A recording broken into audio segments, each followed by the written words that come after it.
Saudara, kapal asing yang ada di belakang saya ini merupakan hasil tangkapan dari PSDKP. Nah, kapal ini diduga sudah melakukan kegiatan ilegal, yaitu menangkap ikan secara ilegal. Selengkapnya terkait dengan penangkapan tersebut, saya sudah bersama Dirjen PSDKP, ada Bapak Ipung di sini. Pak Ipung, bisa dijelaskan kronologi dari penangkapan dari kapal asing ini, Pak? Baik, jadi ini bermula dari pantauan kami di Pusdal kita, di KKP kita punya command center. Nah, di situ ada terdeteksi kapal ini pergerakannya aneh. Yang harusnya dia itu pakai algi, ini nggak pakai algi. Kemudian masuk dari Australia, masuk ke arah Bali. Kami deteksi terus semalaman itu. Nah, ternyata agak mencurigakan, kami turunkanlah kapal kita paus untuk melakukan intercept. Terus kita kejar. Nah, akhirnya ketangkap. Akhirnya ketangkap. Kita bisa melihat Boleh, seperti apa? boleh, silakan.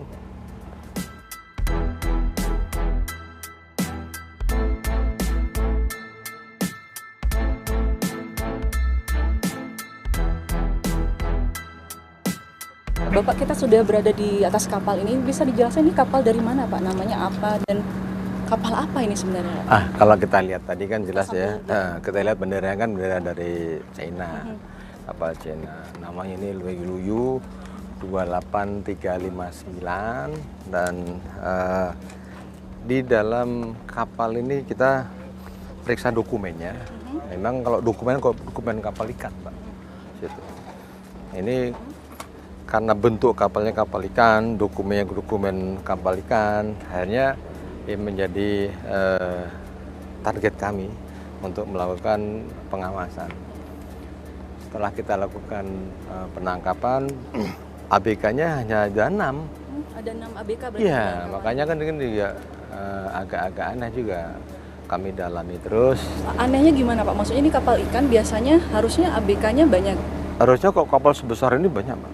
Kapal sebesar ini setidaknya 20 orang sampai 25 orang, ya kan? Dan kami dalami terus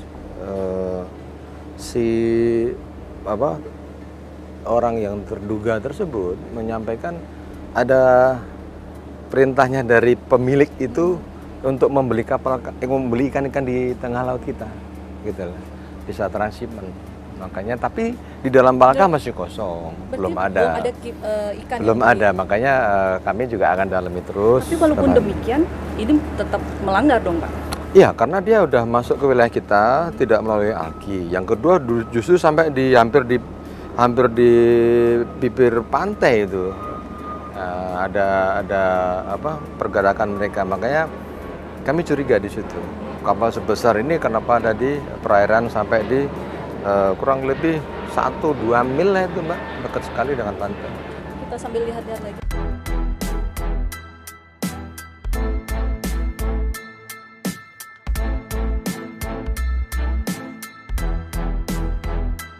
Bapak, terkait dengan perairan tempat ditangkapnya kapal ini, apakah memang perairan tersebut merupakan perairan yang rawan disusupi oleh kapal-kapal asing untuk melakukan illegal fishing? Betul. Rawan, karena udah berapa kali kami melakukan penangkapan kapal terutama dari Arafura ya sampai ke barat Sumatera itu sering adanya kapal-kapal asing, kapal ikan asing terutama, itu menjadi target kami dan ada kemungkinan mereka transshipment di situ. Kapal melakukan penangkapan ikannya di wilayah kita langsung ditransship bawa ke luar negeri kan gitu. Nah, ini udah berapa yang kami lakukan penangkapan. Ini merupakan yang terbaru lah, baru kemarin. Ini lumayan besar loh, Pak. Kalau biasanya untuk nangkap ikan berapa nih kapasitasnya, Pak? Ini besar ya, kurang lebih ini mungkin bisa 300-an lebih ya. Artinya dilihat seperti ini memang Mbak bisa lihat sendiri kerugian kalau yang ini untuk kapal ikan misalnya ngambil ikan ya luar biasa kan. Kami belum hitung semuanya. Iya. Terus lalu bagaimana proses hukum selanjutnya untuk para ABK dan juga mungkin kapal ini akan seperti apa nantinya, Pak? Proses hukum nanti kami akan bekerja sama dengan instansi terkait, ada Polair, ada teman-teman Angkatan Laut, imigrasi, karena ini kan ABK-nya ini ternyata tidak punya dokumen keimigrasian sama sekali. Dia tidak ada paspor, apalagi visa. Terus kemudian kapal ini pun hanya selembar dokumen saja, yang lain-lain nggak ada.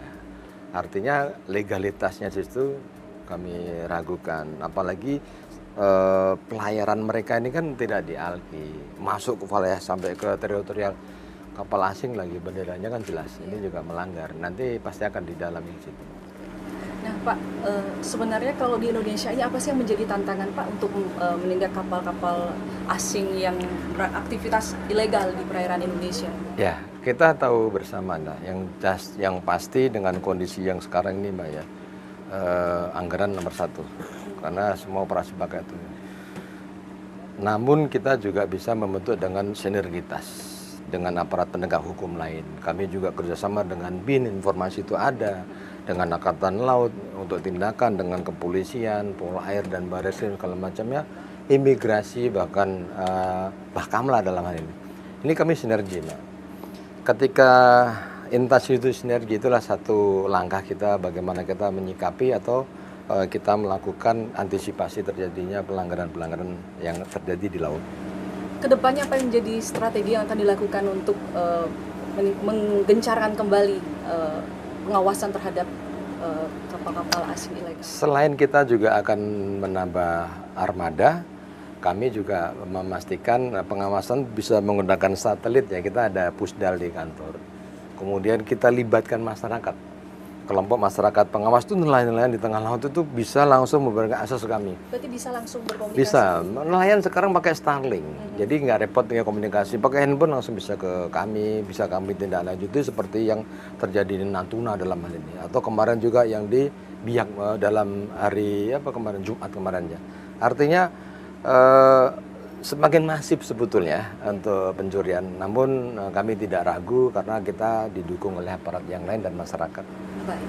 Terima kasih banyak Bapak atas waktunya kesempatan kali ini. Baik. Ya semoga memang penangkapan ini juga memberi efek jera juga ya Pak ya pada para pelaku kapal-kapal asing yang melakukan kegiatan ilegal di perairan Indonesia. Baik. Dan tentunya bagaimana kita bisa menjaga kedaulatan laut Indonesia. Siap. Terima kasih banyak Bapak. Siap. Jadi Terima demikian kasih. perbincangan kami. Saya Sinta Pramadewi, Kadek Santosa melaporkan dari benua Denpasar, Bali.